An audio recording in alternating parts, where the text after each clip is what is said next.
Alright, Shalom. Before I get started with the lesson, I want to give all praises, honor, and glory to Yahweh Ba'Shem Yahushai, Ba'Shem Harakakwadah. And of course, as always, double honors to our apostles and elders that were well at Great Millstone. And also Shalom to all you sincere Akim that are preaching this word in all truth and in sincerity. Alright, so this is a sit down based on what you see here. And what you see here is North Korea just produced a new ICBM. Okay, this is what it looks like.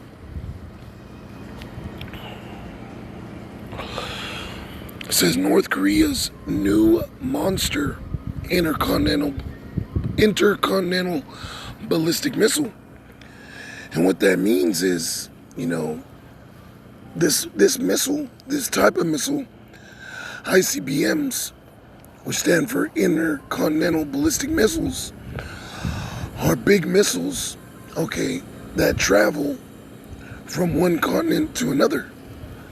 Okay, they could go damn near anywhere in the world with today's latest technology. All right, and that's the scriptures being fulfilled before your very eyes.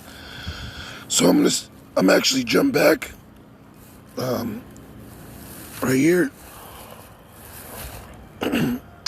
That's Kimmy Jong, Kimmy Jong-un. And it says right here, Kim Jong-un's new monster ICBM could pack a punch, but only if it survives long enough for North Korea to use it. So eventually, man, everybody, all these nations, they're going to use their missiles, man. Whether you believe it or not. Okay. So I'm going to get these scriptures real quick.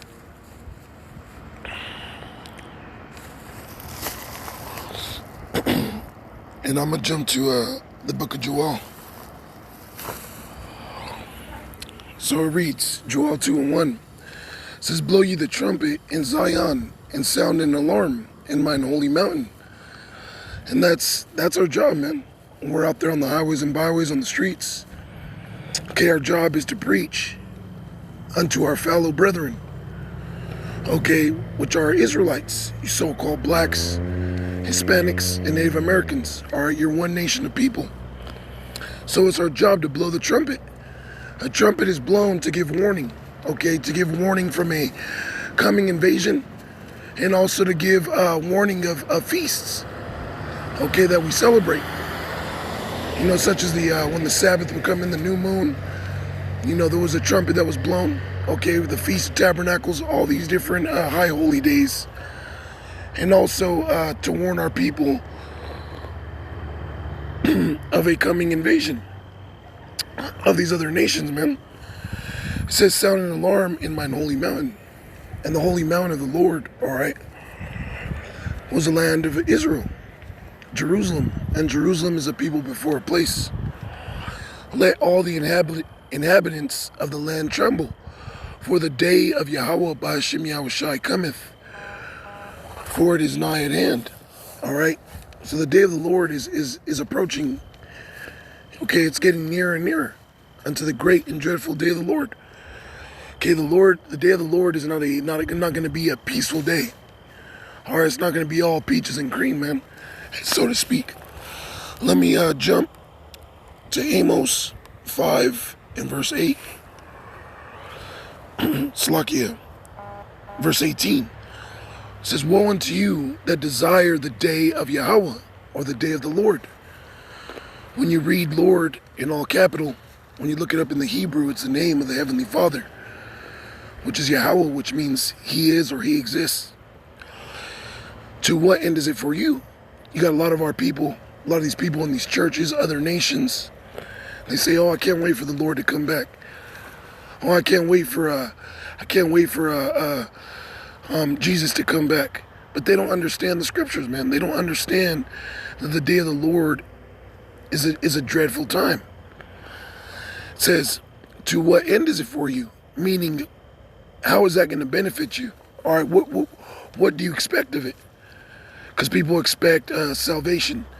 which the Lord is coming to bring salvation, but he's only coming for the elect. He's only coming for the 144,000 and the 1/3. He's not coming for everybody, man.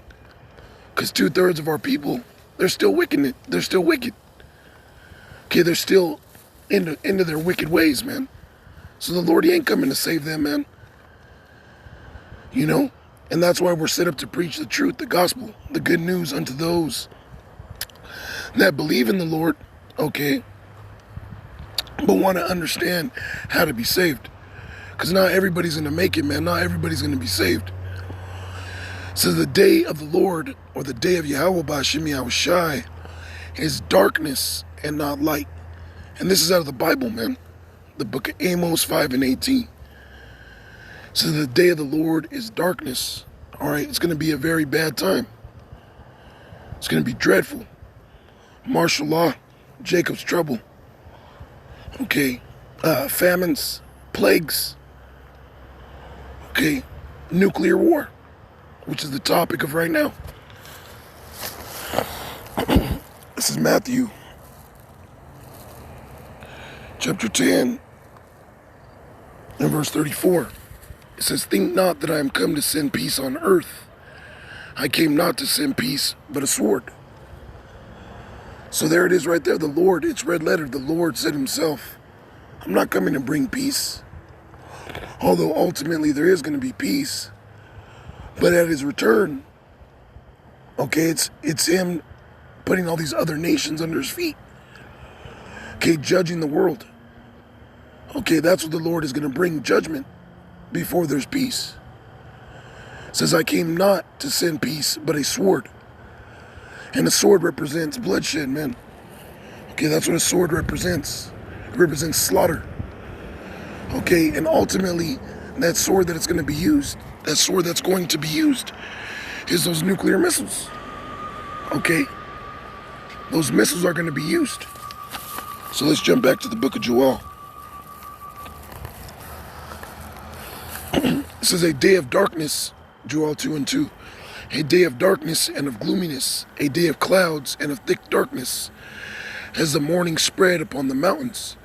A great people and a strong, there had not been ever the like, neither shall be any more after it, even to the years of many generations. So there it is, man. The first verse said the day of the Lord cometh. And then verse 2, it goes into what it's going to look like. It's going to be a gloomy day, a day of darkness. All right, a day of judgment. It says, verse 3, a fire devoured before them. So you mean to tell me that there's a group of people in the world that walk around and wherever they touch, fire comes? No, man, it's parabolic. All right, it's parables.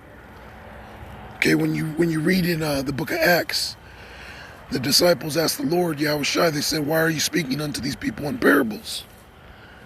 And he said, because it's for you to understand the mysteries, and to them it is not given.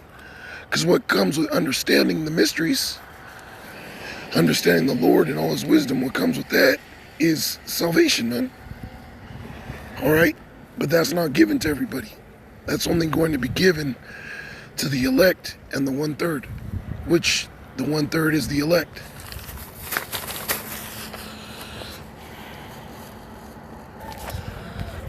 Yeah, Salaki, so I kind of got cut off. Kind of got, what do you call it? What's the word? Interrupted. Back in verse 3, it says, a fire devoureth before them, and behind them a flame burneth. So there's nowhere, all right, there's no military in the world that blows fire, right? You might have flamethrowers, you might have things like that. But what this is really going into is missiles, man. Okay. That great army, okay, is talking about missiles. This is Revelation chapter 9 and verse 15. It says, and the 4 angels were loosed, which were prepared for an hour, and a day, and a month, and a year, for to slay the 3rd part of men. Okay, so there's going to be a specific moment in time during World War III where these nations are going to shoot missiles, man. It says, for to slay the third part of men, which are Edomites. And the third part of the army of the horsemen were 200,000. And I heard the number of them. When you use simple math, a calculator, 200,000 times 1,000 is 200 million. So of all the missiles that are going to be used in those times, there's going to be 200 million missiles. Now, not every single one of those missiles is going to have nukes on them. They're not going to have nuclear warheads, but a lot of them are. A lot of them are going to have bioweapons on them. Okay, because some of these missiles, ICBMs, they could carry warheads that have bioweapons that spread viruses, disease. Okay, there was that movie Spawn with Michael J. White that came out in early 2000s, late 90s.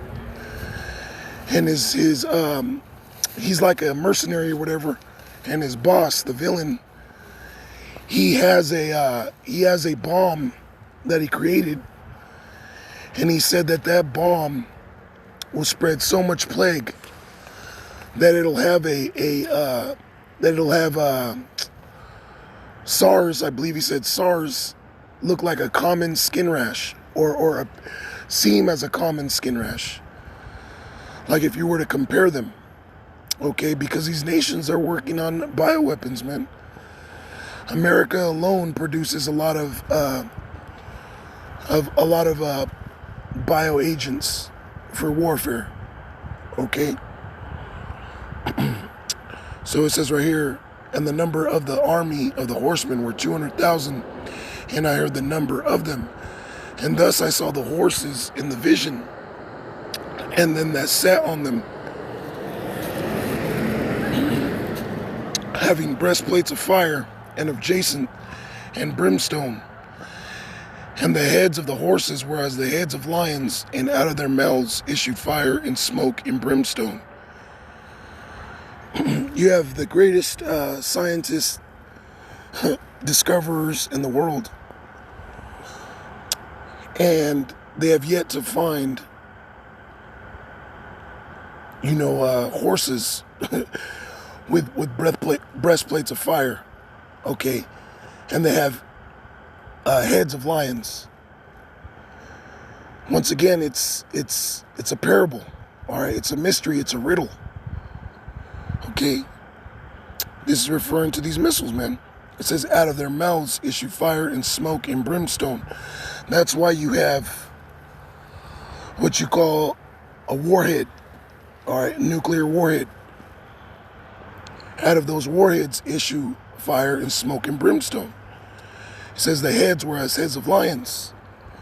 When you look at a lion, when it's hungry, when it's about to attack, that's fierce. It's dreadful. So when these missiles are propelling and they're coming down upon whichever country they're going to hit, they're going to look fierce, man. It's going to be like a lion pouncing on its enemy. It says, by these three was the third part of men killed, by the fire and by the smoke and by the brimstone, which issued out of their mouths. Once again, the warhead. It says, for their power is in their mouth, the warhead once again, and in their tails, because the tail is where that rocket engine, all right, it has power in it too. That's why you see the fire come out the missile, the rocket, to fly to its destination. It needs that power to propel itself to its destination. That's one form of its power. It's in its tail. And the other part of its power, it's in its head. Okay. It says, and at heads, and Slakia, for their tails were like unto serpents. And when you see these missiles fly, when they get launched out the silo, it's like a serpent. It's like a snake. And then it flies, that rocket, the tail, it flaps because the fire,